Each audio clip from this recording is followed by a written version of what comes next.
법정 증인으로 나온 곽종근 전 특전사령관은 차마 그 말씀은 안 드렸는데 라고 말문을 열었습니다. 그 다음부터 믿기 어려운 진술을 쏟아냈습니다. 윤석열 전 대통령이 한동훈 전 대표 등 정치인들을 호명하며 잡아오면 총으로 쏴서라도 죽이겠다고 말했다는 내용입니다. 그 시점은 계엄 2달 전인 지난해 국군의 날 만찬자리였다고 증언했습니다. 먼저 박병영 기자입니다. 16차례나 내란 재판에 불출석했던 윤석열 전 대통령은 지난번에 이어 오늘도 피고인석에 앉았습니다. 지난 재판처럼 증인으로 나온 곽종근 전 특전사령관을 중간중간 직접 신문했습니다.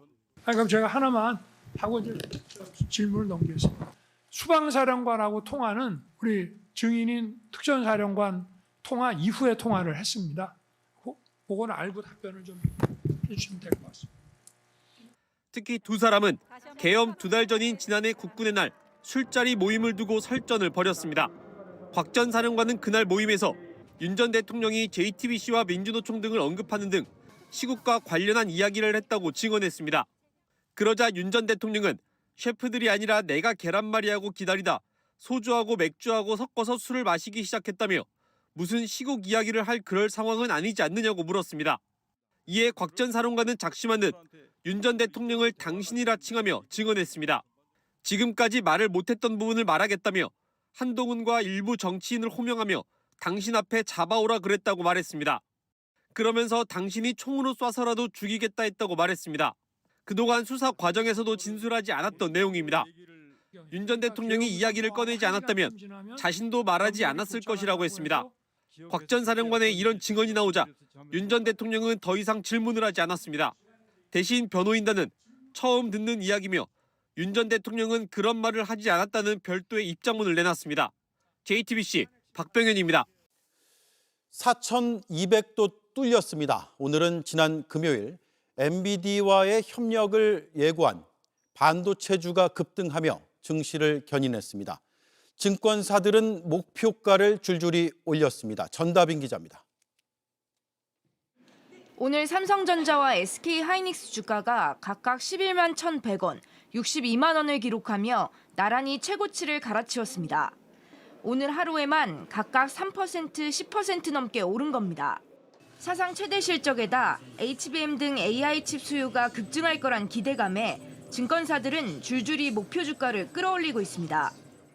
AI의 핵심이 메모리에 있고 그 메모리를 한국이 잘하다 보니 글로벌 파트너십이 강화되는 13만 원을 삼성전자 목표 주가로, 하이닉스는 70만 원으로.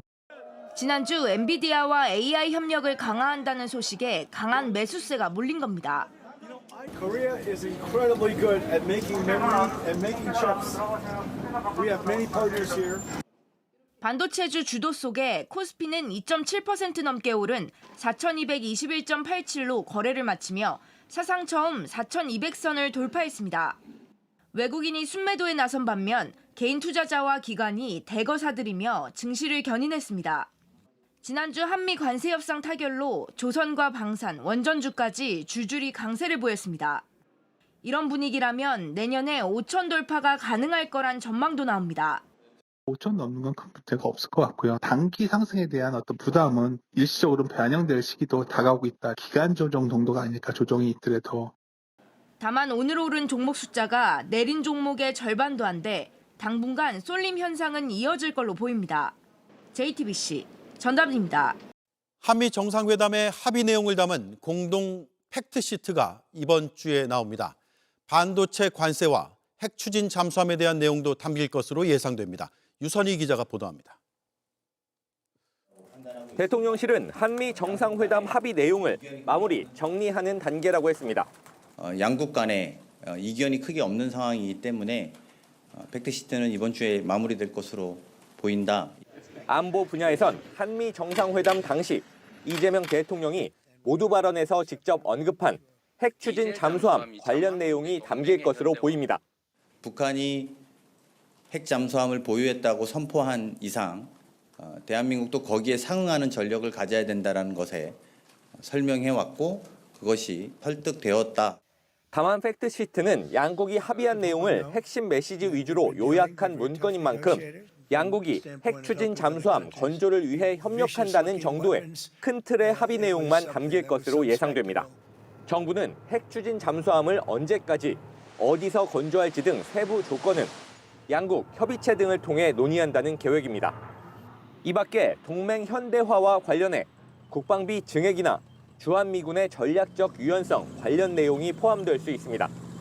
관세 분야에는 한미 정상회담 직후 발표한 연 최대 200억 달러 대미 투자 계획과 미국의 자동차 관세 인하 내용이 포함됩니다. 김용범 대통령실 정책실장은 앞서 JTBC와 인터뷰에서 팩트시트에 반도체 관세 내용도 언급될 거라고 밝혔습니다. 조인트 팩트시트에는 반도체를 대만에 비해서 불리하지 않도록 한다. 그 내용은 들어가 있고요. 들어갈 거고. 대통령실은 농산물 추가 개방 문제 등 관세 협상 타결 이후 잡음이 새어나왔던 쟁점들에 대해서도 공동 팩트시트 발표를 기점으로 정리가 될 거라고 기대하고 있습니다. JTBC 유선입니다. 용산 대통령실 이전을 기념하는 집들이 행사에 LH의 예산이 부당 사용됐다고 감사원이 발표했습니다. 앞서 JTBC는 비용 대납의 배경에 김용현 당시 경호처장의 지시가 있었다고 보도했는데 감사원은 그 위에 윤 전 대통령 지시가 있었다고 명시했습니다. 김필준 기자의 보도입니다. 지난 2022년 6월 용산 대통령실 청사 잔디밭에 어린이 등 인근 주민들이 모였습니다. 저와 우리 대통령실 직원들을 이 용산 입주를 허락해 주시고 또 이렇게 기쁘게 환영해 주셔서 정말 감사합니다. 당시 초청장이나 기념품에는 윤석열 전 대통령의 집들이라는 점이 강조돼 있습니다. 그런데 이 행사 비용 용산공원 개방 사업을 진행하던 LH 간에 논란이 됐습니다. 감사원은 행사 목적과 장소 등을 볼 때 용산공원 개방과는 관련이 없어 부당 사용이라고 결론을 내렸습니다.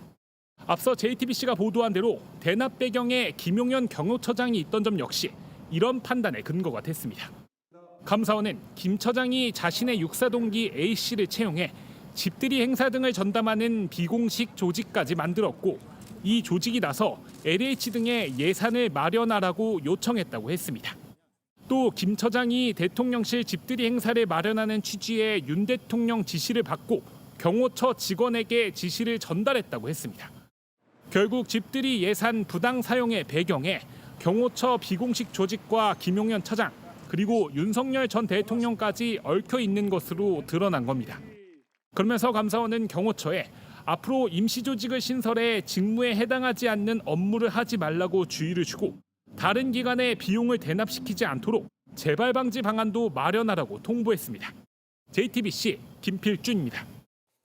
가을 정취를 만끽할 새도 없이 초겨울 추위가 찾아왔습니다. 한파주의보에 영하로 떨어진 곳도 있었는데요. 내일 아침까지 춥다가 오후에 차츰 풀린다는 예보입니다. 박상욱 기자가 자세히 전해드립니다. 두터운 패딩에 목도리는 기본, 털모자, 마스크까지. 꽁꽁 얼어붙은 오늘 아침, 시민들의 옷차림은 한껏 두터워졌습니다. 오늘 서울의 공식 아침 최저 기온은 0.5도, 지역별로는 서울 은평구 영하 2.8도, 노원구 영하 2.6도 등 곳곳에서 0도 아래로 떨어졌습니다. 중국 북부지방에서 서해상으로 이동하는 찬 대륙 고기압이 한반도에 찬 공기를 불어넣은 탓입니다. 기온이 내려가면서 북한산의 나무들도 차차 단풍빛 옷으로 갈아입기 시작했습니다. 등산로엔 낙엽이 한가득입니다. 낮 최고 기온은 14.7도까지 오르면서 하루 새 일교차가 14도를 넘었습니다. 오늘 아까 10시쯤이요. 초반에 출발할 때는 약간 날씨가 바람결이 약간 차가웠는데 올라가면서 바람이 없고 햇빛이 들으니까. 때이른 초겨울 추위는 내일 아침까지 이어집니다. 내일 서울 아침 기온은 5도로 예년보다 조금 낮겠지만 낮에는 16도까지 올라 추위가 차츰 풀리겠습니다. 이번 주 전국이 대체로 맑은 가운데 일교차가 큰 날씨는 당분간 계속될 것으로 예상됩니다. 찬 공기가 물러나면서 기온이 차차 올라 낮 기온은 15도 이상으로 낮과 밤의 기온차가 크겠습니다. 내일 최저 최고 기온은 대전 4에서 17도, 대구 5에서 18도 등의 분포를 보이면서 일교차가 큰 폭으로 벌어질 전망입니다. JTBC 박상욱입니다. JTBC 뉴스를 시청해 주셔서 고맙습니다. 저희는 저녁 6시 30분 뉴스룸에서 뵙겠습니다.